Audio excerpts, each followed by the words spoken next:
So we've got to figure out a way, some solutions to that overly or excessively in-out path. I'll use my hula hoop. Correct. As the wind's blowing. Yeah. But you know what?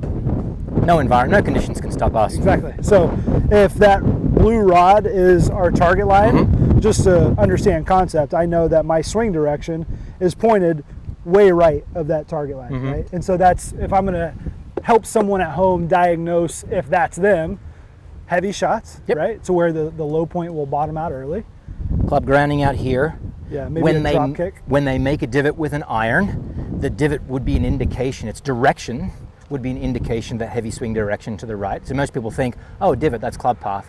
In reality, it's the section of the swing arc that's moving through the ground, which is a good indication of the swing direction at the bottom of the arc.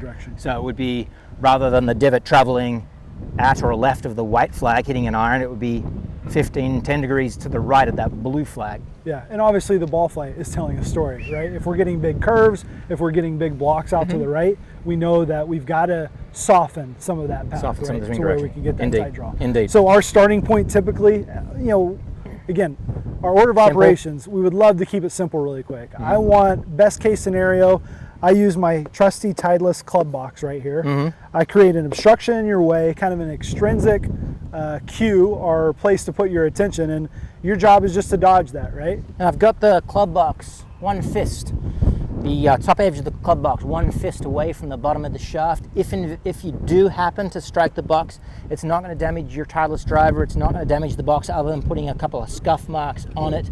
And this should help soften that swing direction significantly, as long as you can kind of be the athlete and miss it. And if not, we're going to dig deeper and get a little bit of the swing sensations to achieve that. So hit one of those and let's talk about what you feel, because we know that you can get that swing direction a little end out. So I'm curious what kind of awareness you have, what you feel when you're missing that box. Yeah.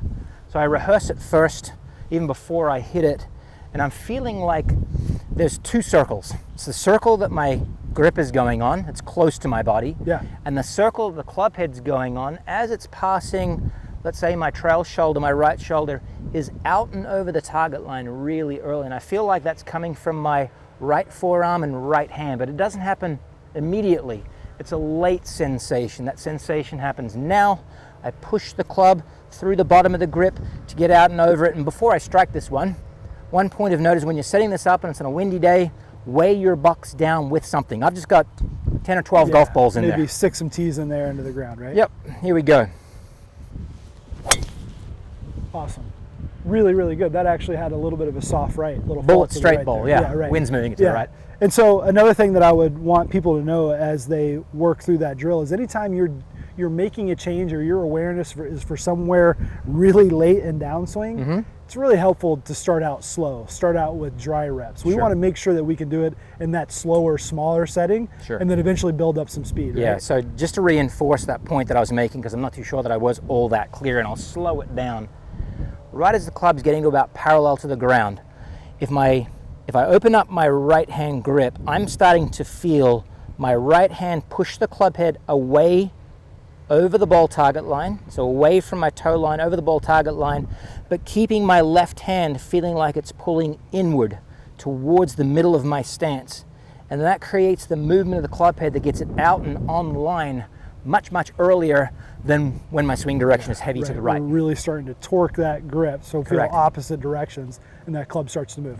Okay, let's say it's a case where the box didn't do the trick. You were able to do it with the box, but as soon as we removed it, we tried to go somewhere that felt more like golf. Rare, but sometimes it happens, yes. Yeah, it wasn't so good. So now I'm usually going to I'm going to try to reverse engineer. Cool. I'm going to try to go to the exit right here. So go ahead and set up for me. I'll grab my stick. I'm going to try to reverse engineer some of this.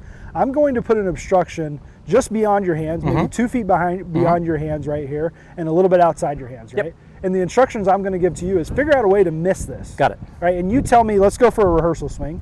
You tell me what you're having to feel to miss that hand path obstruction. You're going to feel like you're exiting further left, but how are you doing it? Yeah, so I feel like the pitch of the swing is now flatter or lower as I'm traveling beyond the tee into the follow through. Yeah. Some follow through that I'll get from players when I give them this is that they feel like they have to really open their body. Sure. They have to feel a lot more rotation in order to avoid that obstruction right there. And so what we're going for here is a point of attention that's impact, post-impact, to affect the downswing, yes? Yeah, absolutely. So often we find that as an artifact of a swing direction, it's heavy to the right, the hand path and club path therefore exits really, really high. So we can affect the exit, we can affect the delivery, yes? Yeah, Let's give it a shot. All right. Big This is consequence, brand new driver. Normally I got like a head cover on the end of this so that I don't hurt anybody. Yep. Oh, Oh, yeah. I bailed. I got the point though. Yeah, exactly. I got the point. It affected you. So you've got two different ways right there, right? We've got an obstruction. We have one is a club obstruction, one is a hand path obstruction, right? Yeah. Both with combined swing sensations. One, what my right hand and left hand are doing in the late delivery motion, so late downswing motion. And then the second, in order to have the same effect, what my handle and body are enabling to happen in the follow through. Yeah. So we can take these feels inside of our hands or our body to affect club delivery to prevent the big overdraw. Yeah, no more.